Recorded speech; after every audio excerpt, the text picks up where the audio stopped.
PPR மக்கள் வீடமைப்பு பகுதியில் வசிப்பவர் என நம்பப்படும் பெண் ஒருவர் நிலுவையில் இருக்கும் தனது வீட்டு வாடகை பிரச்சினைக்கு தீர்வு காண வந்த அதிகாரிகளிடம் கத்தி வாக்குவாதத்தில் ஈடுபடும் காணொலி ஒன்று வைரலாகியதை அடுத்து அதில் இடம்பெற்றுள்ள பெண் இணையவாசிகளின் கடும் விமர்சனங்களுக்கு இலக்காகியிருக்கின்றார். கடந்த புதன்கிழமை எக்ஸ் சமூக ஊடக கணக்கில் அந்த காணொலி பதிவேற்றம் செய்யப்பட்டிருந்தது.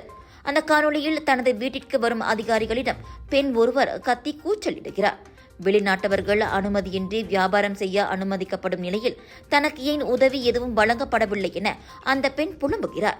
அந்த பெண்ணின் வீட்டிற்கு சென்ற அதிகாரிகளில் ஒருவர், நாங்கள் உங்களுக்கு உதவுவதற்காக வந்துள்ளோம், நீங்கள் வெறும் 124 ரிங்கிட் குறைந்த வாடகையைத்தான் செலுத்துகிறீர்கள் என அந்த பெண்ணை சமாதானம் செய்ய முயலுகிறார்.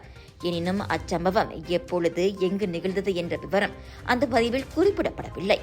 இவ்வேளையில் அந்த காணொலியின் கீழ் இணைய பயனர்கள் பலர் கடும் கண்டனத்தையும் எதிர்மறையான விமர்சனங்களையும் தொடர்ந்து பதிவிட்டு வருகின்றனர்.